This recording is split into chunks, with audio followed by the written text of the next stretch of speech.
घटना के 3 दिन बाद कोलकाता, जो कभी रोशनी और शोर से गूंजता था, अब दहशत के साए में था। न्यूज चैनलों पर हर जगह एक ही हेडलाइन, अदृश्य मौत का कहर। तीसरे दिन भी कोई सुराग नहीं, लोगों को छुआ जा रहा था और कुछ ही पलों में उनकी हड्डियां टूट रही थीं। कैमरे कुछ नहीं पकड़ पा रहे थे, लेकिन लाशें हर दिन बढ़ती जा रही थीं। विवेक और अनुराधा अब एक सीक्रेट लोकेशन में छिपे थे, एक पुराना अंडरग्राउंड बंकर, जहां विवेक अपनी पुरानी प्रयोगशालाओं की स्क्रैप तकनीक से कुछ नया तैयार कर रहा था। अगर वो मेरी तकनीक से बना है तो उसकी सोच भी मुझसे मिलती होगी, विवेक बड़बड़ा रहा था। अनुराधा ने पूछा, तो क्या तुम उसे रोक सकते हो? नहीं, मैं उसे रोक नहीं सकता, लेकिन उसे समझ सकता हूं।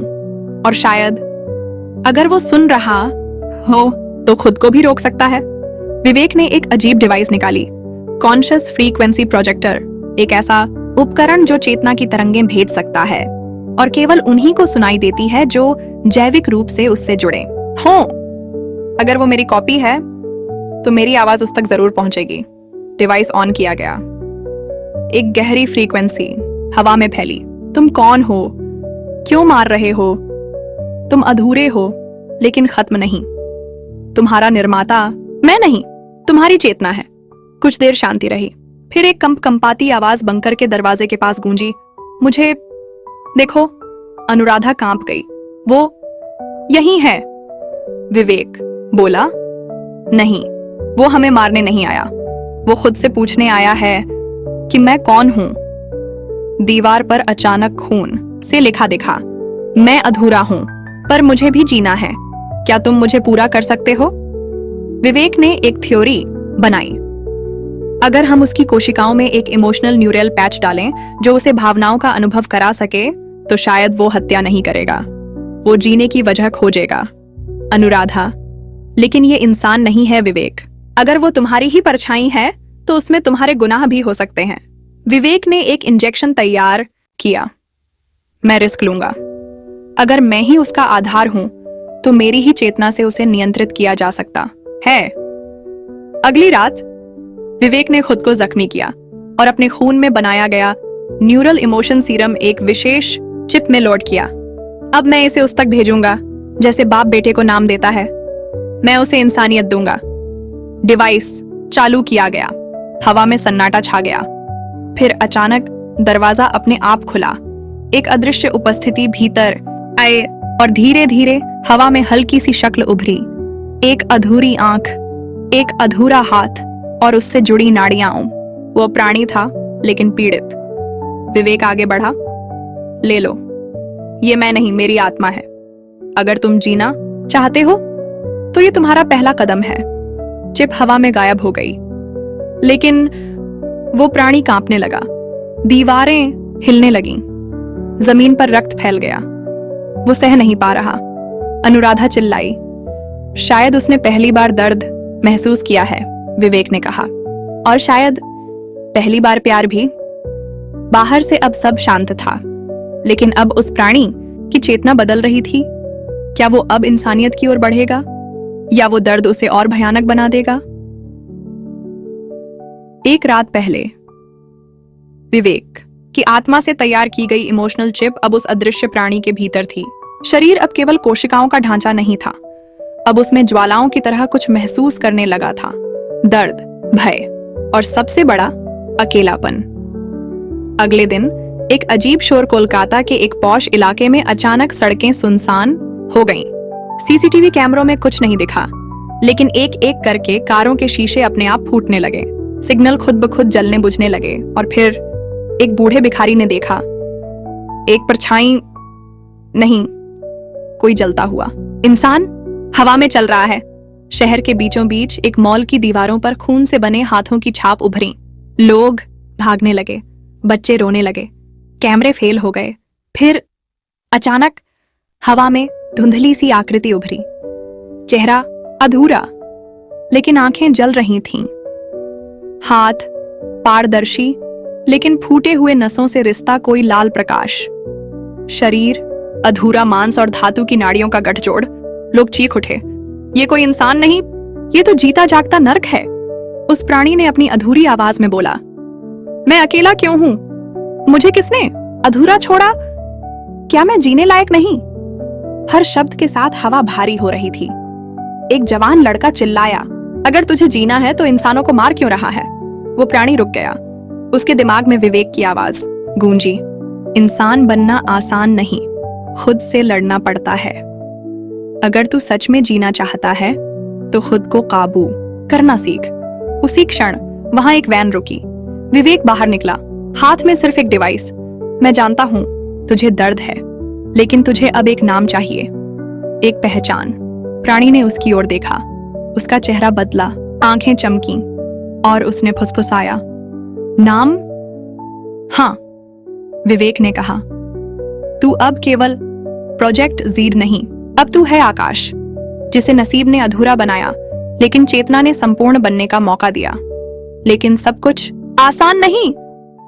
प्राणी अचानक चीखा, मुझे नाम नहीं, मुझे न्याय चाहिए। जिसने मुझे अधूरा बनाया उसे मैं अधूरा करूंगा। उसने दीवार फाड़ी और अगले पल गायब हो गया। विवेक गहरी सांस लेते हुए बोला, अब वो सिर्फ जीव नहीं, अब वो आग है। या तो वो इस आग से रास्ता बनाएगा या सब कुछ जला देगा। अब आकाश का अगला कदम क्या होगा? क्या वो सिर्फ विज्ञान की गलती है या अब एक नई प्रजाति का जन्म हो चुका है? और विवेक, क्या वो खुद को भगवान समझ बैठा है?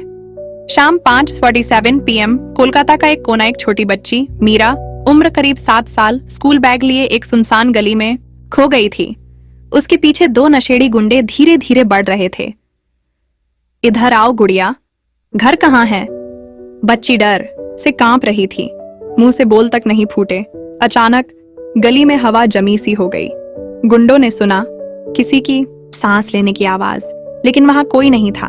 फिर एक तेज झटका, दोनों के शरीर हवा में उछले और अगले ही पल दूर दीवार से टकरा गए। बच्ची ने देखा, हवा में एक चमकता हुआ ढांचा धीरे धीरे इंसानी रूप लेने लगा।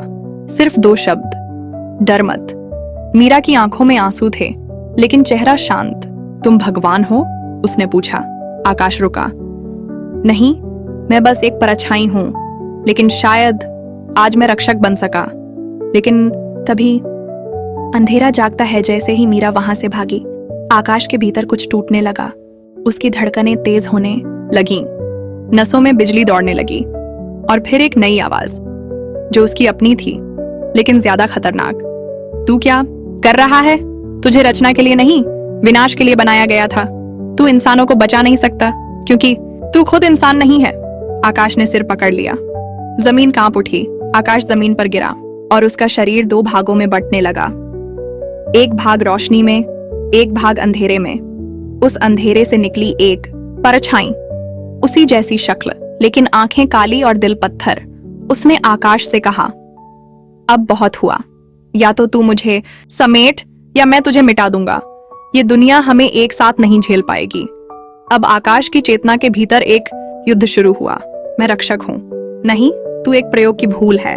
आकाश ने चीखते हुए कहा, अगर मैंने किसी मासूम को बचाया है तो मैं अधूरा नहीं। अगर मुझे दर्द होता है तो मैं पत्थर नहीं। अगर मैं खुद से लड़ रहा हूं तो मैं राक्षस नहीं। अंधेरा कांपा, परछाई धीरे धीरे बिखरने लगी, लेकिन जाते जाते उसने कहा, मैं अभी गया नहीं।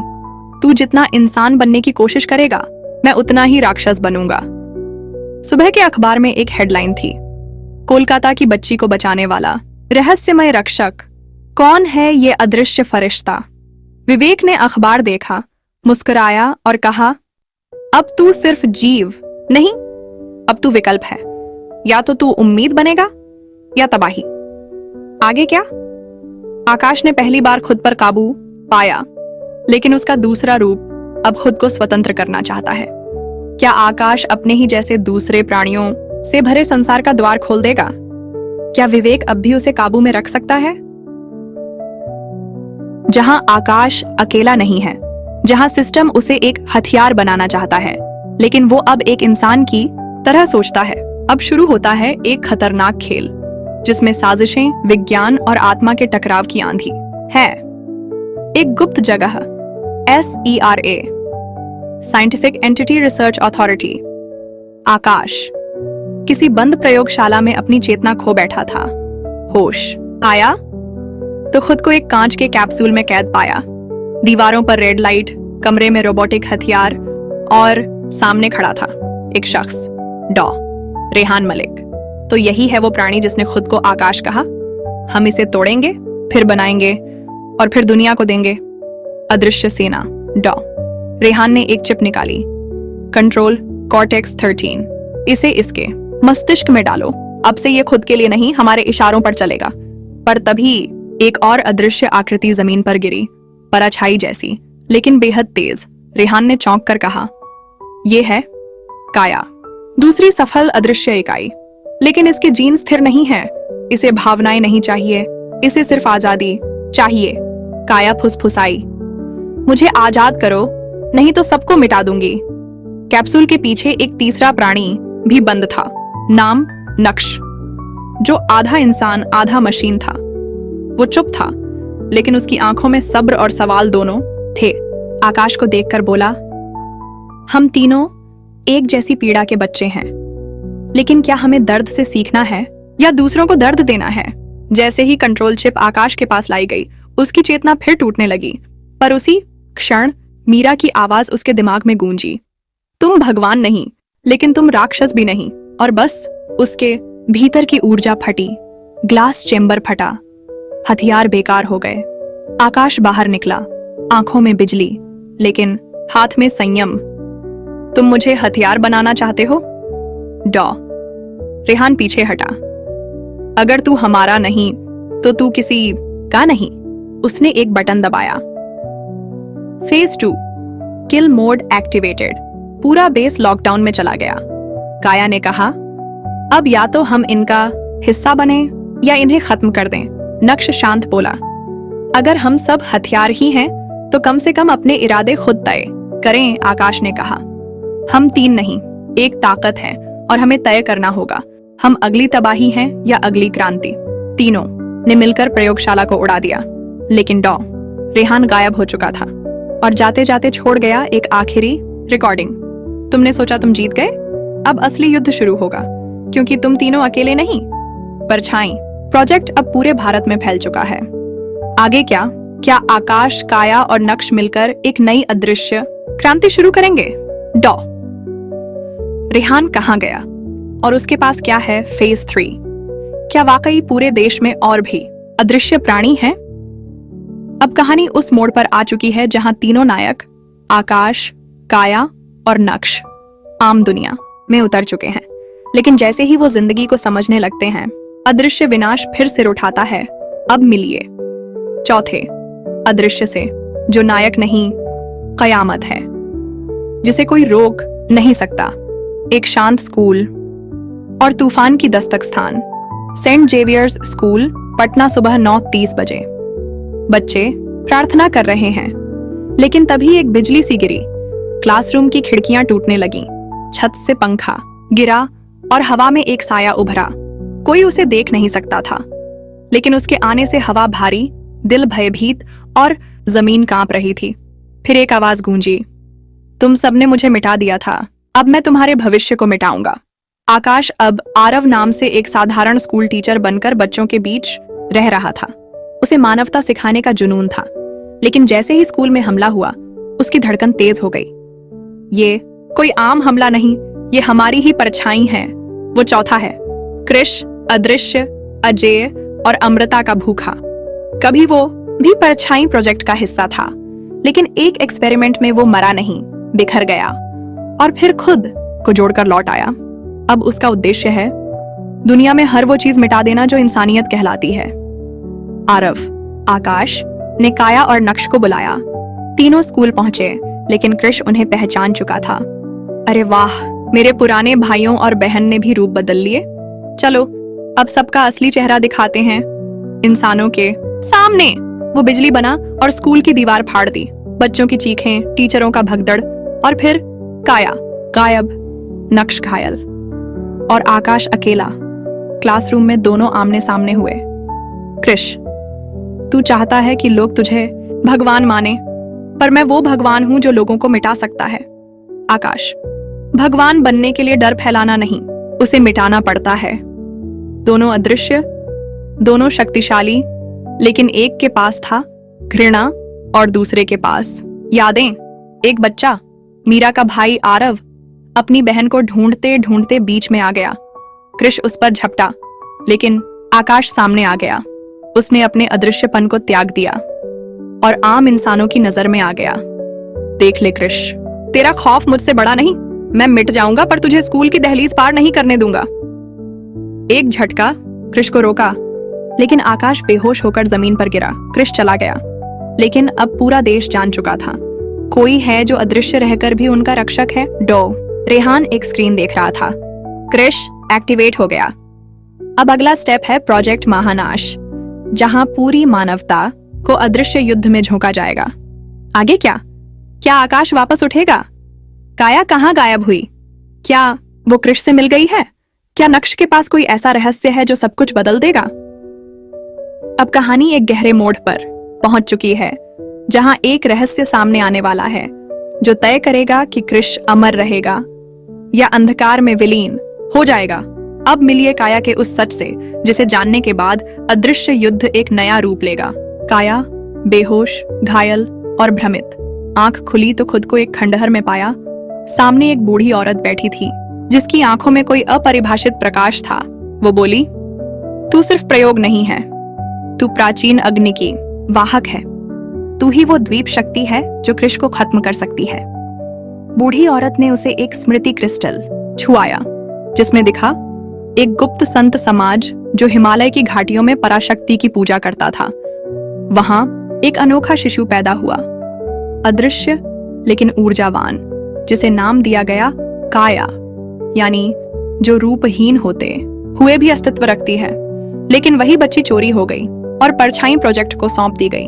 काया अब तक सोचती थी कि वो भी बाकी प्रोजेक्ट्स की तरह एक प्रयोग है, लेकिन असल में उसका डीएनए सिर्फ अदृश्यता नहीं, बल्कि नवपुंज यानी प्राचीन ब्रह्म ऊर्जा से मिला हुआ है, और यही ऊर्जा कृष को खत्म कर सकती है। लेकिन एक शर्त पर, तुझे अपनी अदृश्यता छोड़नी होगी और प्रकाश बनकर खुद को जलाना होगा।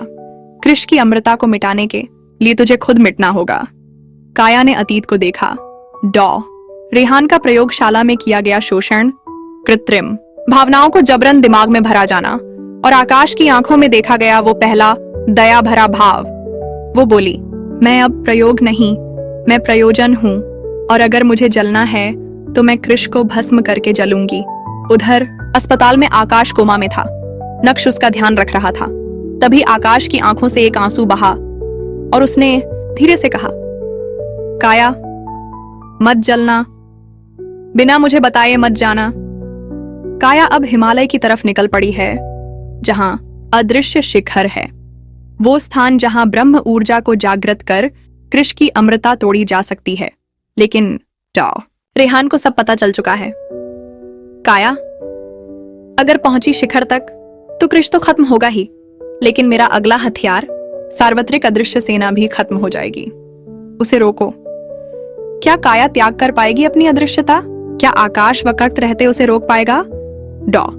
रेहान कौन सा नया मोहरा चलने वाला है? अब कहानी अपने चरम मोड़ की ओर बढ़ रही है, जहां न केवल अदृश्य शक्तियां टकराएंगी, बल्कि आत्मा, बलिदान और सच्चाई का सबसे बड़ा इम्तिहान होगा। काया अब अकेली एक बर्फीले रास्ते पर चल रही थी। हिमालय की छोटी अदृश्य शिखर कोई साधारण स्थान नहीं था। ये वो जगह थी जहां ध्वनि मौन हो जाती है, रोशनी खुद को छुपा लेती है और विचार भी स्पष्ट नहीं रहते। हर कदम पर वो खुद से सवाल कर रही थी, क्या मैं जलने के लिए बनी हूं, या मैं उस अग्नि की रक्षक हूं जो जलाए बिना भी रक्षा कर सके? अदृश्य शिखर की गुफा में पहुंचते ही उसका सामना हुआ 7 परछाइयों से। हर एक उसके ही अंदर के डर का प्रतिबिंब थी। भय, क्या तू मरने से डरती है? क्रोध, रेहान को मार क्यों नहीं देती? शंका, क्या आकाश तुझसे कभी प्यार करता था? त्याग, क्या तू सब कुछ छोड़ सकेगी? स्वार्थ, क्या तू मरकर महान बनना चाहती है? अहंकार, क्या तुझमें खुद को मिटाने का साहस है?